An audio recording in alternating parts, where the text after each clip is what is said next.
আসসালামু আলাইকুম dear learners. আশা করি আল্লাহর অশেষ কৃপায় আপনারা সবাই ভালো আছেন। আজকে আমরা থিওরি অফ নাম্বারের বিভাজ্যতার চ্যাপ্টার খুবই গুরুত্বপূর্ণ একটি ম্যাথ নিয়ে আলোচনা করব। এটি জাতীয় বিশ্ববিদ্যালয়ে সর্বশেষ 2018 সালে এসেছিল। তো আজকে আমাদের পেইড ক্লাসের প্রথম ক্লাস। তো আমরা প্রশ্নটা প্রথমে দেখে নিই। এখানে আমাদের দেওয়া আছে বি ডিভাইডস এ কমা সি ডিভাইডস এ এবং বি কমা সি ইকুয়াল 1 হলে বি সি ডিভাইডস এ হবে। তো এখানে আমাদের দেখতে পাচ্ছি বি ডিভাইডস এ। তো বি ডিভাইডস এ এটা আমাদের আগে বুঝতে হবে। তো বি ডিভাইডস এ মানে কি? তো এখানে হচ্ছে আমি যদি এটা বুঝাতে চাই তো আপনাদের বুঝতে হবে আগে এই ম্যাথটা বোঝার জন্য আমাদের এই অংশটুকু আগে বুঝতে হবে। তো বি ডিভাইডস এ মানে কি? বি ডিভাইডস এ মানে হচ্ছে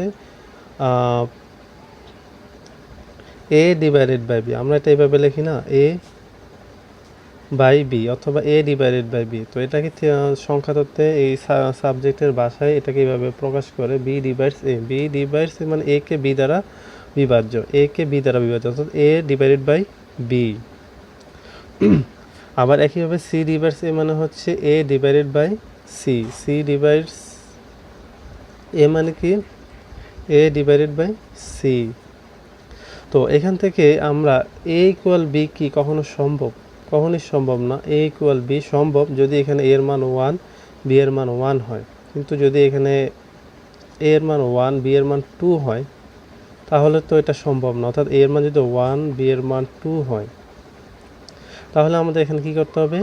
এখানে এই 1 এর সাথে 2 গুণ দিতে হবে, তাহলে তো সমান হবে। ঠিক আছে?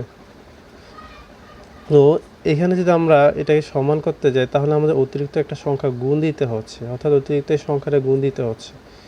একইভাবে আমরা যখন এখানে এর মান যদি 1 ধরি আর সি এর মান যদি 3 ধরি তাহলে আমাদের এখানে এ এর সাথে একটা অতিরিক্ত 3 গুণ দিতে হচ্ছে। তো এই কনসেপ্টে আমাদের এখানে অ্যাপ্লাই করতে হবে। তো আমরা প্রমাণটা শুরু করি। তো এখানে আমাদের দেওয়া আছে বি ডিভাইডস এ ইকুয়াল, এই যে এ ইকুয়াল এম বি, অর্থাৎ বি এর সাথে যদি আমরা এম নামে একটা সংখ্যা গুণ দিই, অর্থাৎ আমরা যদি এখানে এ এর মান 3 ধরি তাহলে এখানে বি এর মান হচ্ছে 1 ধরি, তাহলে এখানে যে এম এর মান কত হবে? 3 হবে। তাহলে যে 3 সাথে 1 গুলো 3 হবে। অর্থাৎ এখানে আমাদের এই যে এ ডিভাইডেড বাই বি কে এ ইকুয়াল এম বি হিসাবে লেখা যায়, যেখানে এম হচ্ছে একটা পূর্ণ সংখ্যা।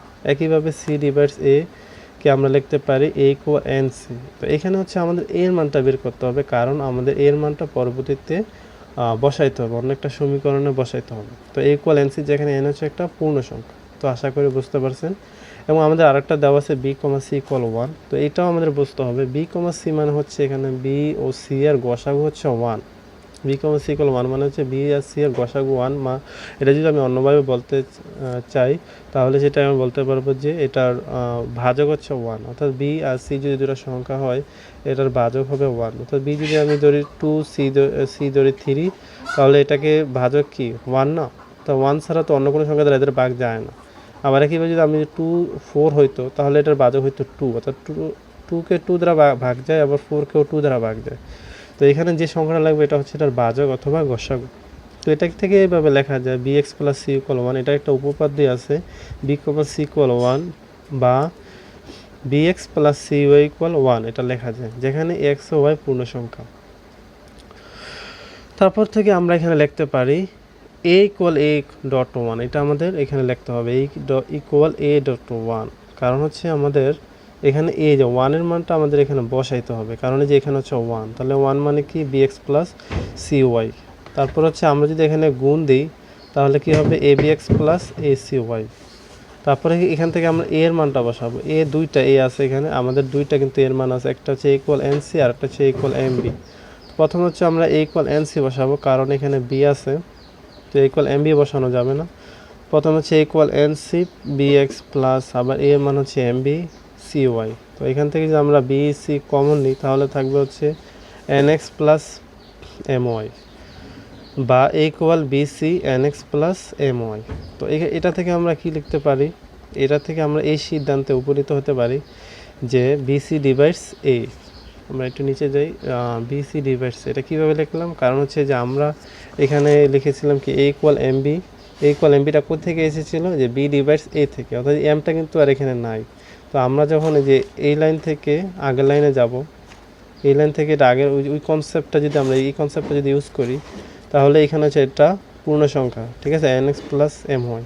তো এখান থেকে আমরা লিখতে পারি বিসি ডিভাইডস এ অথবা এ ডিভাইডেড বাই বিসি। তো এটাই ছিল প্রমাণ, এই যে এটা আমাদের প্রমাণ করতে বলছে বিসি ডিভাইডস এ হবে।